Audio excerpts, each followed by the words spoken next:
Assalamualaikum warahmatullahi wabarakatuh. Halo semuanya, perkenalkan saya Dita Ramandasari. Pertama-tama mewakili kelompok KKN saya, kelompok 14. Kami mengucapkan terima kasih sebanyak-banyaknya kepada Bapak, Ibu, Saudara-saudari sekalian yang sudah menyempatkan waktunya untuk menonton video ini. Semoga apa yang kami sampaikan pada video ini dapat membantu Bapak dan Ibu menghadapi situasi dan kondisi pandemi yang sedang terjadi. Apakah Bapak dan Ibu masih ingat kapan pertama kali virus COVID-19 ini muncul di Indonesia? Apakah ada di antara Bapak dan Ibu yang menghitung berapa lama kondisi sulit yang kita alami akibat virus ini? Berapa banyak sanak keluarga kita yang sudah terinfeksi oleh virus ini? Bahkan, berapa banyak nyawa yang hilang akibat terinfeksi virus ini? Bapak, Ibu, Saudara-saudari sekalian, kita selaku masyarakat sangat berperan penting dalam memutus mata rantai penyebaran virus COVID-19 ini. Oleh karena itu, marilah kita bersama-sama melindungi diri kita, keluarga kita, dan orang-orang yang mungkin berinteraksi dengan kita melalui protokol kesehatan 5M. Semoga dengan mematuhi protokol kesehatan 5M ini, kondisi sulit yang kita alami cepat berlalu. Saya harap Bapak dan Ibu, saudara-saudari sekalian berkenan menonton video kami sampai akhir, karena setelah ini ada beberapa teman saya yang akan menjelaskan lebih detail mengenai protokol kesehatan 5M.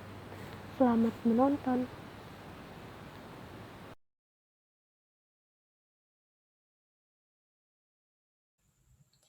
Halo, perkenalkan, nama saya Sri Adha. Mengenal protokol kesehatan 5M. Peranan masyarakat memutus rantai penularan COVID-19. Masyarakat memiliki peran penting dalam memutus mata rantai penularan COVID-19 agar tidak menimbulkan sumber penularan baru pada tempat-tempat di mana terjadinya pergerakan orang, interaksi antar manusia, dan berkumpulnya banyak orang. Peran masyarakat untuk dapat memutus mata rantai penularan COVID-19 dari resiko tertular dan menularkan harus dilakukan dengan menerapkan protokol kesehatan.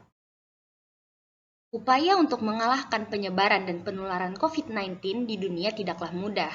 Namun, beragam upaya terus dilakukan para ahli dan penduduk global demi mengakhiri ancaman virus corona yang terus-menerus terjadi.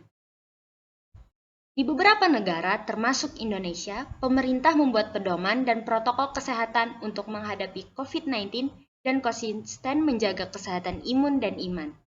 Di negara kita, protokol kesehatan ini dikenal dengan sebutan 5M.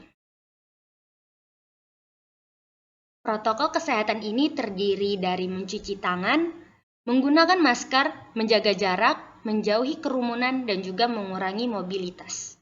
Yang pertama, mencuci tangan. Rutin mencuci tangan hingga bersih adalah salah satu protokol kesehatan yang cukup efektif untuk mencegah penularan COVID-19. Untuk hasil yang maksimal, cucilah tangan setidaknya selama 20 detik beberapa kali sehari, terutama saat sebelum memasak atau makan, setelah menggunakan kamar mandi, dan juga setelah menutup hidung saat batuk atau bersin. Untuk membunuh virus dan kuman-kuman lainnya, gunakanlah sabun dan air, atau bisa menggunakan hand sanitizer atau pembersih tangan dengan alkohol setidaknya dengan kadar 60%. Yang kedua, menggunakan masker. Kita semua perlu memakai masker setiap keluar dari rumah. Penggunaan masker tidak hanya dipakai orang yang merasa sakit saja, tetapi orang yang sehat juga perlu memakai masker. Karena virus corona menyebar lewat percikan saat kita batuk atau bersin, sehingga masker akan menghalangi penyebaran. Penggunaan masker yang benar menutupi hidung dan dagu. Ganti masker per 4 jam atau jika sudah lembab. Yang ketiga, menjaga jarak. Menjaga jarak minimal 1 meter dengan orang lain untuk menghindari terkena tetesan dari orang yang bicara, batuk, atau bersin, serta menghindari keramaian dan berdesakan. Bila tidak memungkinkan melakukan jaga jarak, maka dapat dilakukan berbagai rekayasa administrasi dan teknis lainnya. Rekayasa administrasi dapat berupa jumlah orang, pengaturan jadwal, dan sebagainya. Sedangkan rekayasa teknis antara lain dapat berupa pembuatan partisi, pengaturan jalur masuk dan keluar, dan lain sebagainya. Yang keempat, menjauhi kerumunan. Menurut Kementerian Kesehatan RI, Kemenkes, masyarakat diminta untuk menjauhi kerumunan saat berada di luar rumah. Ingat, semakin banyak dan sering Anda bertemu orang, maka kemungkinan terinfeksi virus corona pun semakin tinggi. Oleh sebab itu, hindari tempat keramaian terutama bila sedang sakit atau berusia di atas 60 tahun. Menurut riset, lansia dan pengidap penyakit kronis memiliki resiko yang lebih tinggi terserang virus corona. Dan yang kelima, mengurangi mobilitas.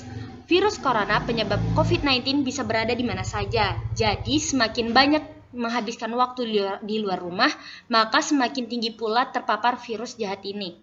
Oleh sebab itu, bila tidak ada keperluan yang mendesak, tetaplah berada di rumah. Menurut Kemenkes, meski sehat dan tidak ada gejala penyakit, belum tentu pulang ke rumah dengan keadaan yang masih sama. Pasalnya, virus corona dapat menyebar dan menginfeksi seseorang dengan cepat. Nah, itu tadi protokol kesehatan 5M yang wajib kita terapkan untuk dapat memutus mata rantai penularan COVID-19 dari resiko tertular dan menularkan. Selalu jaga kesehatan, jangan sampai tertular, dan menjaga keluarga kita. Assalamualaikum warahmatullahi wabarakatuh. Perkenalkan, nama saya Yunita Asma. Di sini saya akan menjelaskan beberapa tips agar tetap sehat di masa pandemi COVID-19. Untuk menghindari dan memutus rantai penularan COVID-19 serta menjaga kesehatan diri sendiri, maka berikut ini adalah beberapa tips agar tetap sehat di masa pandemi COVID-19 yang dapat dilakukan tanpa harus banyak melibatkan pihak lain. Yang pertama ada cuci tangan pakai sabun atau CTPS. Cara yang tepat untuk mencuci tangan adalah dengan menggunakan sabun dan air bersih yang mengalir. Gosok tangan hingga timbul busa sabun, bersihkan tangan dan jari sampai bagian bawah kuku. Cuci setidaknya 20 detik. Cuci tangan sebelum makan, setelah menggunakan kamar mandi dan toilet, setelah mengganti popok, setelah bermain dengan binatang, serta sebelum dan sesudah berada di sekitar orang yang sakit. Yang kedua adalah memakai masker dan hindari orang sakit. Upayakan selalu memakai masker dalam setiap aktivitas. Jika mengetahui ada orang yang sakit, walaupun orang penting atau teman maupun keluarga, maka menjauhlah dari mereka. Kecuali jika memang benar-benar perlu, maka pakai masker dan gunakan protokol kesehatan. Dan jika harus berinteraksi dengan mereka, jangan berdiri terlalu dekat. Pastikan untuk mencuci tangan sebelum dan sesudah berada di sekitar orang yang sakit. Segera bersih-bersih jika di sekitar ada orang yang sakit bersin atau batuk. Yang ketiga ada jaga jarak dan jauhi kerumunan. Selalu menjaga jarak di atas 1,5 meter untuk upaya menghindari penularan. Virus COVID-19 menyebar lebih mudah di tempat-tempat dengan lalu lintas padat seperti sekolah, transportasi umum, kantor, dan tempat umum lainnya. Jika memungkinkan, hindari berlama-lama tinggal di tempat-tempat seperti ini. Tetap tinggal di rumah jika tidak terlalu penting. Yang keempat ada kebersihan. Bersihkan semua permukaan benda di sekitar dengan menggunakan desinfektan seperti dinding, lantai, meja, kursi, kunci mobil, handphone, dan lain-lain. Hindari penggunaan barang yang memungkinkan virus atau mikroorganisme tetap hidup seperti karpet, keset yang tidak dibersihkan, masker yang sudah lama digunakan, dan lain-lain. Yang kelima, hindari menyentuh wajah. Virus dan mikroorganisme paling sering menyebar ketika tangan menyentuh sesuatu yang terkontaminasi dengan kuman dan kemudian dilanjutkan dengan menyentuh wajah, seperti mata, hidung, dan mulut. Dengan demikian, kurangi frekuensi tangan menyentuh wajah dan pastikan tangan dalam keadaan bersih jika akan menyentuh wajah. Yang keenam, ada gizi seimbang. Diet dengan makan sehat dapat membantu meningkatkan kekebalan tubuh dan membuat tubuh sehat. Upayakan untuk mengikuti pedoman gizi seimbang. Perbanyak makan buah-buahan dan sayur-sayuran. Hindari makanan yang tidak sehat dan jangan merokok, serta jangan minum minuman yang beralkohol. Dan yang ketujuh, aktivitas fisik. Luangkan waktu untuk berolahraga sekitar 3 hingga 4 kali seminggu. Aktivitas fisik berupa latihan, aerobik, jogging, bersepeda, dan sejenisnya dalam jumlah sedang dapat membantu meningkatkan pertahanan tubuh terhadap virus dan bakteri. Yang kedelapan, selalu siapkan hand sanitizer. Mencuci tangan masih dipandang sebagai cara yang lebih efektif untuk mencegah virus COVID-19 dan penyakit lainnya. Tetapi pembersih tangan hand sanitizer akan berguna dan dapat membantu jika tidak memungkinkan untuk melakukan CTPS atau cuci tangan pakai sabun. Yang kesembilan, ada mengelola stres. Berupaya agar tetap tenang dan berpikiran positif sangat penting untuk menghindari penyakit. Dengan pengendalian stres yang baik, maka kortisol, yaitu hormon yang dilepaskan saat seseorang stres, akan terkendali dan dapat membantu tubuh melawan peradangan dan penyakit. Berupayalah untuk tetap tenang melalui berbagai cara, antara lain dengan meluangkan waktu untuk menekuni hobi. Upayakan untuk tidur setidaknya selama 7 jam setiap malam, dan jika mulai merasa sakit, tambahlah waktu istirahat. Yang ke-10 atau yang terakhir, hindari berbagi barang pribadi. Jangan berbagi barang-barang pribadi dengan siapapun, karena ada kemungkinan terkontaminasi dengan virus atau mikroorganisme lainnya, seperti peralatan makan, peralatan mandi, dan peralatan lainnya. Kondisi seperti ini harus lebih ditingkatkan jika berada di lingkungan orang yang sakit. Itu tadi beberapa tips agar tetap sehat di masa pandemi COVID-19. Mari tetap sehat dan semangat.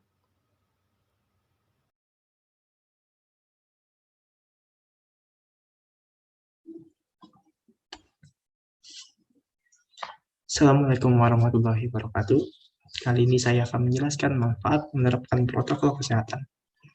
Menurut Dr. Risa Broto Aspuro, yang merupakan Duta Adaptasi Kebiasaan baru gugus tugas percepatan penanganan COVID-19, mengatakan setidaknya ada beberapa hal positif penerapan protokol kesehatan COVID-19 dalam jangka panjang. Namun, untuk mencapai hal tersebut tidak mudah dan memerlukan kerjasama seluruh lapisan masyarakat. Yang pertama, disiplin protokol kesehatan akan membuat perilaku hidup bersih dan higienis menjadi budaya bangsa. Hal ini akan mengurangi beban penyakit, bukan hanya COVID-19, maupun di lingkungan masyarakat. Yang kedua, konektivitas masyarakat akan semakin tinggi. Karena mengoptimalkan dunia digital, negara dengan lebih kurang 13.000 pulau ini akan sangat diuntungkan dengan komunikasi melalui media digital. Yang ketiga, dunia menjadi lebih ramah lingkungan, dikarenakan pembatasan mobilitas manusia berbanding lurus dengan berkurangnya emisi kendaraan bermotor. Terakhir, mengasah jiwa solidaritas dan gotong royong. Hal ini terlihat dari ratusan miliar rupiah donasi, puluhan ribu relawan, dan juga partisipasi masyarakat dalam beragam bentuk untuk saling membantu mengurangi dampak COVID-19. Sekian dari saya.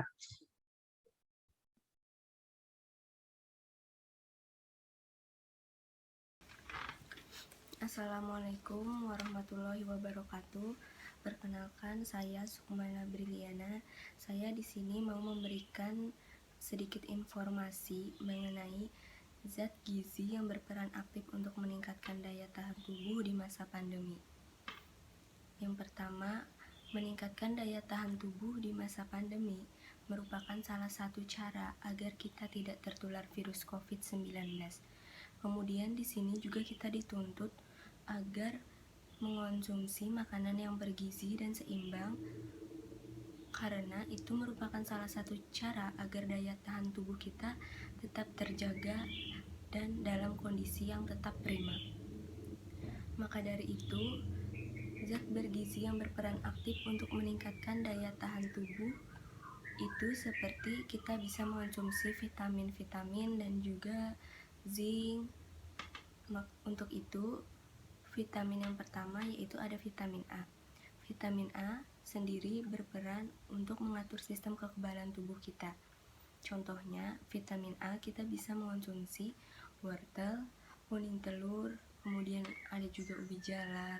Setelah itu, yang kedua ada vitamin C. Vitamin C sendiri berperan untuk melindungi tubuh dari infeksi, yaitu dengan cara merangsang pembentukan sistem antibodi yang ada di dalam tubuh kita. Kita bisa mengonsumsi apa saja di vitamin C, yaitu kita bisa mengonsumsi jeruk, kemudian juga ada buah pepaya. Kemudian yang ketiga ada vitamin E. Vitamin E berperan sebagai antioksidan. Tugasnya di sini yaitu untuk menetralisir radikal bebas yang ada di dalam tubuh kita. Kita bisa mengonsumsi sayur-sayuran hijau seperti bayam, kangkung, pokoknya sayur-sayuran hijau. Kemudian juga ada zinc. Zinc sendiri berperan untuk membantu meningkatkan sistem kekebalan tubuh. Di zinc kita dapat mengonsumsi makan-makanan dari laut, contohnya seperti kerang-kerangan mungkin. Kemudian juga kita bisa mengonsumsi daging tapi perlu diingat daging yang tanpa lemak. Kemudian juga yang terakhir ada zat besi. Zat besi sendiri berperan untuk pertumbuhan sel yang membantu sistem kekebalan tubuh kita. Untuk zat besi sendiri, kita bisa mengonsumsi daging, ayam, telur. Maka dari itu, di masa pandemi seperti sekarang ini, perlu sekali kita mengonsumsi makanan-makanan yang bergizi dan seimbang, seperti vitamin-vitamin yang telah saya sebutkan tadi. Terima kasih.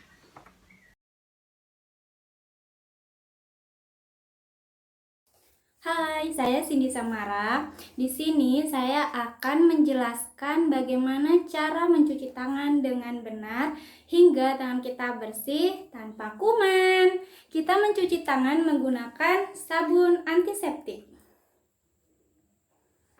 Sebelum kita mempraktekkan langkah-langkah mencuci tangan dengan baik dan benar, alangkah bagusnya kalau kita tahu apa itu mencuci tangan. Jadi, pengertian dari mencuci tangan adalah membasuh kedua tangan menggunakan sabun dan air mengalir sebelum dan sesudah melakukan pekerjaan. Karena kita sudah tahu apa pengertian dari mencuci tangan, jadi mari kita lanjut ke video selanjutnya. Langkah pertama, basuh tangan menggunakan air yang mengalir. Kemudian tuangkan sabun secukupnya. Ratakan sabun dengan telapak tangan. Langkah kedua, gosok punggung tangan dan sela-sela jari. Lakukan pada kedua tangan. Yang ketiga, gosok kedua telapak dan sela-sela jari kedua tangan.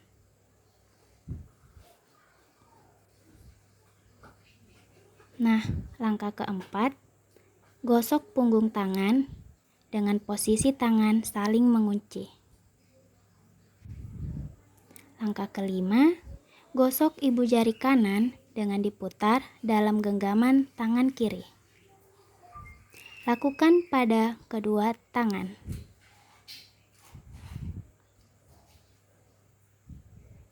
Yang keenam, usapkan ujung kuku tangan kanan dengan diputar di telapak tangan kiri.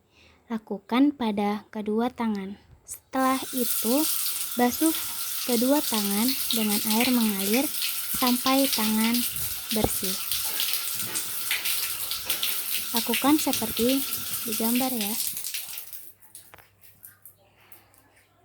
Oke, sudah selesai.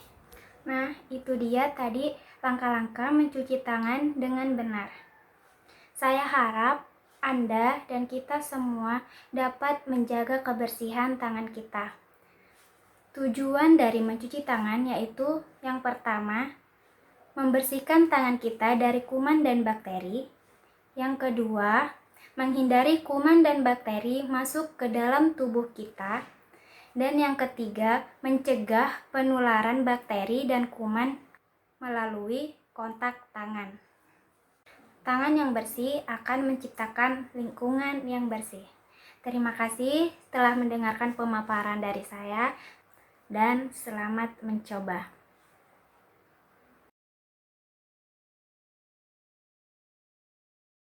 Halo, perkenalkan nama aku Lita Selviana. Di sini aku mau ngejelasin, bener nggak sih cuci tangan itu harus selalu pakai sabun antiseptik?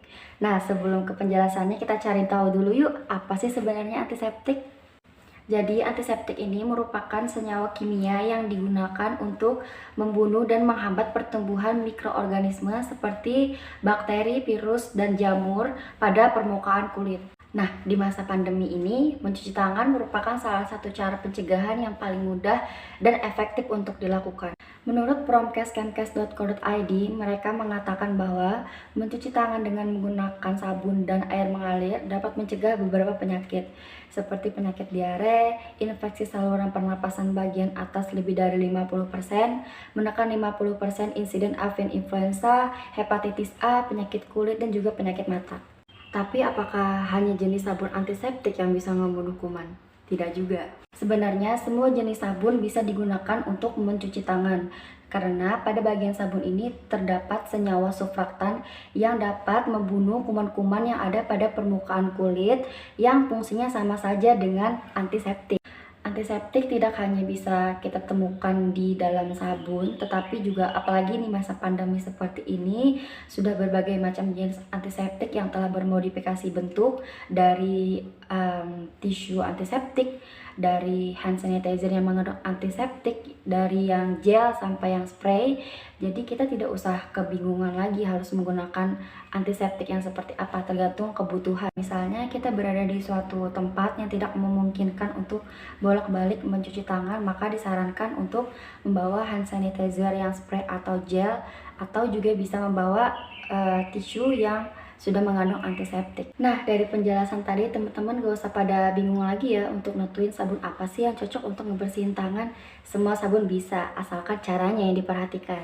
Kalaupun semisal kondisi tidak memungkinkan untuk mencuci tangan, kalian bisa kok menggunakan opsi yang lain seperti menggunakan hand sanitizer atau tisu yang udah ada antiseptiknya. Sekian dulu penjelasan dari aku, semoga informasi yang aku sampaikan ini bermanfaat buat kalian semua yang mendengarkan dan bisa diaplikasikan dalam kehidupan sehari-hari. Terima kasih. Bismillahirrahmanirrahim. Perkenalkan, nama saya Rina Karlina. Jadi, kesimpulan dan penjelasan-penjelasan tersebut adalah protokol kesehatan 5M yang terdiri dari 1. Mencuci tangan, 2. Memakai masker, 3. Menjaga jarak, 4. Menjauhi kerumunan, 5. Mengurangi mobilitas. Nah, untuk tips agar tetap sehat di masa pandemi COVID-19 ini, kita harus menjaga imun tubuh kita dengan mengonsumsi makanan yang sehat, rutin berolahraga, stop merokok, dan paling penting kita harus tetap mematuhi protokol kesehatan 5M. Karena saat kita mematuhi dan menerapkan protokol kesehatan, maka kita akan mendapatkan manfaat seperti yang dijelaskan oleh teman-teman saya. Salah satu manfaatnya akan membuat perilaku hidup bersih dan higienis menjadi budaya bangsa sehingga kita dapat mengurangi beban penyakit, bukan hanya COVID-19 di lingkungan masyarakat. Oke, untuk mencuci tangan, saya harapkan Anda dan kita semua dapat menerapkan dalam kehidupan sehari-hari. Mencuci tangan tidak harus menggunakan sabun antiseptik kok. Seperti yang sudah diulas oleh teman saya di penjelasan sebelumnya ya. Oke, baiklah sampai di sini yang dapat saya simpulkan. Terima kasih sudah mengikuti video kami. Semoga ilmu yang kami berikan dapat bermanfaat dan dimanfaatkan dalam keseharian Bapak, Ibu, Saudara, atau saudari sekalian. Oke, saya akhiri. Wassalamualaikum warahmatullahi wabarakatuh.